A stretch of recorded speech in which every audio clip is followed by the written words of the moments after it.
अब पता चलेगा राजवीर जी के कातिल कौन हैं। नमस्ते, राधे राधे। आप लोग कैसे हैं? आई होप कि आप लोग अच्छे होंगे। मैं भी ठीक हूँ। जैसा कि सपना लगी है जी जान से कि किसी तरह राजवीर जी को न्याय मिल जाए। शायद अब थोड़ा थोड़ा गुत्थी सुलझने लगी है। मथुरा के एक कैमरे में राजवीर जी की कुछ फोटेज मिली हैं शायद, जैसा कि हमने वीडियो में देखा है। वो अभी आगे हम क्लिप में डाल देंगे। आप लोग बने रहिएगा, लास्ट तक जरूर देखिएगा। पूरी वीडियो देखेंगे तभी आपको समझ में आएगा। अगर स्किप कर देंगे तो आपको समझ में नहीं आएगा। तो सपना एकदम जी जान से लगी है, उसको कुछ क्लिप भी मिल गई है। अब लग रहा है कहीं ना कहीं से आगे गुत्थी सुलझ जाएगी। ये भगवान की बहुत बड़ी कृपा होगी। जैसा कि सपना के ससुर ने कहा था कि हम साथ देंगे, लेकिन साथ देने से फिर बाद में साफ साफ मना कर दिया कि आप लोग पता करो। तो भाई सपना उस समय जब राजवीर जी की डेथ हुई थी उस समय उसकी हालत नहीं थी कि वो कुछ भी करने लायक थी। एक पत्नी की हालत कैसे ही हो जाती है, इतना ज़्यादा उसकी हालत ख़राब थी कि वो अपने होश में भी नहीं थी, दो बच्चियों को भी नहीं देख पा रही थी। वो किस तरह से कोई भी निर्णय लेती, पहली बात। दूसरी बात, निर्णय लेना चाहिए इनके पिता को, ससुर को। उन्होंने कुछ निर्णय नहीं लिया, वो चुपचाप बैठे रहे, उन्होंने कुछ भी नहीं किया। डेथ सर्टिफिकेट तो तुरंत बन गया था उसका, उसमें भी सपना का नाम नहीं डाला गया। पता नहीं कैसे जल्दी जल्दी आनन फानन में डेथ सर्टिफिकेट बन गया। जबकि ऐसा नहीं, अगर पत्नी है तो पत्नी का नाम डलवाना चाहिए, लेकिन पत्नी का नाम भी नहीं उसमें डलवाया गया था।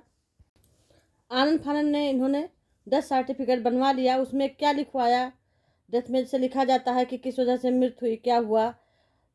क्योंकि एक्सीडेंटल केस था तो उसमें लिखा जाता है एक्सीडेंट हुआ था। तो उसमें पंचनामा होता है, अच्छा खासा पंचनामा रहता है। प्रधान करते हैं, गांव में प्रधान करते हैं, उनके पंचनामा का मोहर दस्तखत रहता है। सब कुछ लिखा पढ़ाई होके ही वहाँ भी बनता है। लेकिन पता नहीं कैसे इन्होंने बनवाया। वो तो अब चूँकि पता लगा एक एक गुत्थी सुलझेगी उसमें, वो भी सामने आएगा कि कैसे बना इनका डेथ सर्टिफिकेट। इतनी आनन फानन में डेथ सर्टिफिकेट भी बनना आसान नहीं है, लेकिन पता नहीं कैसे बनवा लिया। उसमें सपना का नाम भी नहीं डलवाया। उसके बाद सपना को अपने बातों में ये लोग उलझाए रखे, उसको कोई भी एक्शन नहीं लेने दिए। वो भी थोड़ा डर रही थी कि हमको इसी घर में रहना है, इन लोगों के अकॉर्डिंग चलना है। अगर इन लोगों के खिलाफ चलेंगे तो शायद इस घर में ना रहने को हमको मिले। और उसकी सबसे बड़ी मजबूरी, दो बच्चियां हैं, वो अपने बच्चियों को लेकर कहाँ दर दर भटकती। बच्चियों को अपने छत चाहिए, और अकेले हो तो अपने मैके भी किसी तरीके से अपने मम्मी पापा के साथ गुजार लेती है, लेकिन अपने बच्चों के लिए सब माँ बाप त्याग करते हैं। तो वो भी अपने बच्चों के लिए सब त्याग कर रही थी, सह रही थी, किसी तरीके से उस घर में रह रही थी कि हम किसी तरीके से इस घर में रह जाएं। लेकिन नहीं रहने दिया गया उसको, उस घर में भी नहीं रहने दिया। तो आज वो राजवीर जी को न्याय दिलाने के लिए तत्पर है। और सही बात है, राजवीर जी को न्याय भी दिलाना चाहिए, जी जान से लग के न्याय दिलाना चाहिए, तभी उनके आत्मा को शांति मिलेगा। हम तो ये कहेंगे, बेटा एकदम ढाल बन के खड़ी रहो और ज़रूर आपको न्याय मिलेगा। ईश्वर से यही प्रार्थना करते हैं, एक दिन आपकी ज़रूर विजय होगी। और ज़रा सा भी मत घबराना, सब लोग आपके साथ हैं। और सच का हमेशा जीत होता है, झूठ का हार होता है। ये शायद अगर किसी को ना पता हो वो भी सुन ले कि सच हमेशा सच ही रहता है, झूठ हमेशा झूठ ही रहता है। झूठ की हमेशा ही पराजय होती है, सच की हमेशा जीत होती है। लेकिन थोड़ा सा टाइम लगता है, देर लगता है। जैसा कि सपना ने कहा कि हमको बातों में उलझाए रहे, फुसलाए रहे, कोई भी एक्शन लेने नहीं दिया। सही बात है, उस समय सपना की हालत बहुत बेकार थी, इतना बेकार थी कि बेचारी चलने फिरने को तरस रही थी। आए दिन उसको अस्पताल में भर्ती होना पड़ा। किसी तरीके से अपने बच्चियों को नहीं देख, इनकी मम्मी इनके बच्चियों की सेवा वगैरह कर रही थी, कोई देख नहीं रहा था। हालत बहुत ख़राब थी, किसी तरीके से वो अपना संभली। उसके बाद भी उसको एक के बाद एक दर्द मिलता गया। उसमें पैर फ्रैक्चर हो गया, पैर पे जब बैंडेज लगा था, देखो कैसे वो चल रही थी। अंशु ही थी उसको लेकर जा रही थी, ऐसे लंगड़ाते लंगड़ाते वो पूरा घर का काम करती थी। ऐसा नहीं सपना नहीं करती थी। देखो दादाजी को खाना बना के ले जाके छत पे ले जाके अपने हाथ से देती थी। अंशु रहती थी, अभी नहीं कि अंशु के हाथ से ले जाओ, अंशु दादाजी को खाना दिया, स्वयं ले जाती थी, अपना दादाजी को खाना पानी दे के आती थी, खिलाती भी थी। इतना कौन भला करता है, लेकिन सपना बहुत ज़्यादा करती थी। सपना की जितनी भी तारीफ़ की जाए कम है, बहुत ज़्यादा। एक जो है आज के ज़माने में इतना कौन करता है। वो भी पढ़ी लिखी थी, वो भी अपना कमा रही थी, तब भी इतना कर रही थी, सबका सह रही थी। ठीक है, अच्छा, अच्छी बात है, बड़े बुजुर्गों का सेवा करना भी चाहिए, बड़े बुजुर्गों का आशीर्वाद मिलता है। लेकिन हाँ, जब दोनों लोग साथ दें तब। अब हम बड़े बुजुर्ग का सेवा करना चाहते हैं, बड़े बुजुर्ग मुझे लात मार के भगाएंगे तो कैसे होगा? ऐसे तो नहीं हो पाएगा। तो सपना कर रही थी, अच्छे से घर भी चल रहा। आज राजवीर यही होते तो कुछ भी नहीं होता, सब अलग ही दुनिया होती। राजवीर जी के न रहने से इतना आगे लफड़ा बढ़ गया है धीरे धीरे। कोई इधर जा रहा, कोई उधर जा रहा, पूरा घर बिखर गया। अब सपना को कुछ समझ में आया तो सपना जो भी कर रही बहुत अच्छा कर रहा है, उसका साथ भी कोई नहीं दे रहा है। शायद मथुरा के किसी गाड़ी निकली होगी तो सीसीटीवी में गाड़ी की फुटेज आई है, अभी हम आगे डाल रहे हैं। आप लोग बने रहिए वीडियो में, छोटी सी क्लिप है, आप लोग जरूर देखिएगा कि उसमें क्या लिखा है, क्या दिखा है। उससे हो सकता है थोड़ा सा गुत्थी सुलझ जाए, दो बच्चियों को न्याय मिल जाए, दो छोटी छोटी बच्चियों उनके पिता को न्याय मिल जाए। इस भगवान अगर ये हो जाएगा तो भगवान की बहुत बड़ी कृपा होगी और मिल जाना चाहिए, क्योंकि दो बच्चियां भी कहीं ना कहीं उसमें दो छोटी छोटी बच्चियों, बहुत बच्चियों का भी भाग्य जुड़ा है। उनके पिता को न्याय मिल जाता है तो उनके पिता को मुक्ति हो जाएगी। वो भी परेशान है कि जो है कल को, सपना तो बहुत परेशान है कि कम से कम राजवीर जी को न्याय मिल जाए। लेकिन जैसा कि राजवीर जी के ससुर ने कहा, पिता ने कहा था कि हम पूरा साथ देंगे, पैसे से भी साथ देंगे। पैसे से क्या हुआ, हाथ अपना मतलब कुछ कहने के लिए ही नहीं तैयार है। पैसा तो बहुत बड़ी बात है। पता नहीं क्यों छुपा रहे हैं, समझ में नहीं आ रहा है कि क्यों छुपा रहे हैं। अपने ही बेटे की इज्जत की जो है सब कुछ छुपा रहे हैं, ऐसा नहीं होना चाहिए। या तो कोई रिलेटिव होंगे या तो कोई जानने वाले होंगे। क्या कारण है, क्यों नहीं साथ दे रहे हैं, क्या डर है, ये तो आप वही बता सकते हैं। इतना डर, इतना खौफ आखिर किसका है कि जो है अपने ही बेटे के कातिल का पता लगाना भी मुश्किल है। ऐसे ही देखो चटोरी रजनी के साथ हुआ, वो भी बेचारी चुपचाप बैठ गई हैं।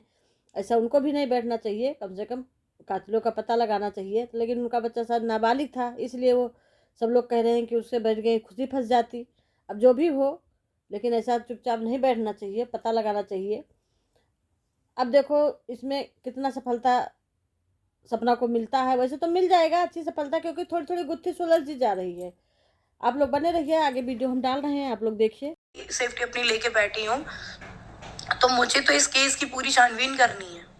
उस टाइम पे मैं आपकी ये बहला फुसला के झूठी मूठी कहानियों में रह गई, क्यों नहीं कर जाते हैं? जैसे पता नहीं क्या राज है, तो वो राज ही तो खुलेंगे, चाहे पापड़ क्या हो।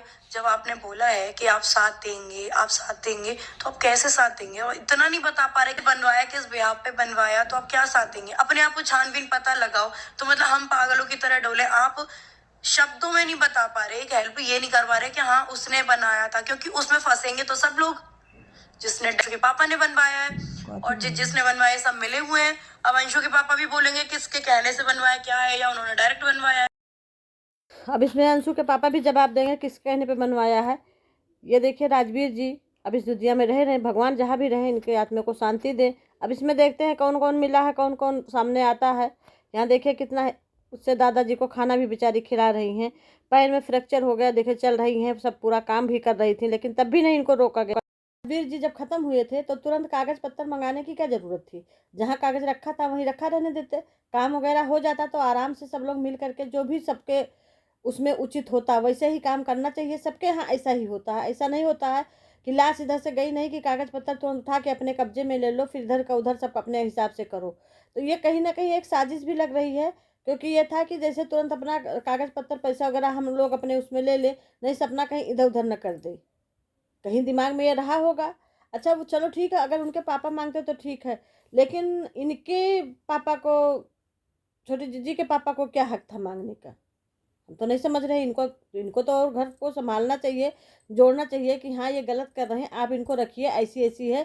थोड़ी बहुत गलती हो तो उसका सहयोग देना चाहिए, वो सही सुधारना चाहिए अपने बहन को, अपने बहनोई को करके। लेकिन नहीं, अपने लालच में पड़े हैं, चूंकि वो वहाँ रह रही हैं छोटी बीबी, तो उनको, वो वहाँ रह रही हैं तो उनकी पकड़ ज़्यादा है, तो सोच रहे मेरी डंडी सीधी हो जाएगी। ऐसा नहीं करना चाहिए किसी के साथ। छोटी छोटी दो बच्चियां हैं, दो बच्चियों के हक के साथ हम तो कहते हैं नहीं करना चाहिए। दो बच्चियों का हक अगर कोई लेगा तो उसको हजम नहीं होगा, ये भी पक्का है, वो निकल आएगा। क्योंकि प्रेमानंद जी कहे हैं किसी का हक नहीं खाना चाहिए। किसी का हक अगर आप खाएंगे तो अपने लड़के के ऊपर आगे जो है गड्ढा खोद रहे हैं, कल को उसको गड्ढा खोद के खुद ही खाई में गिराने का इंतजाम कर रहे हैं।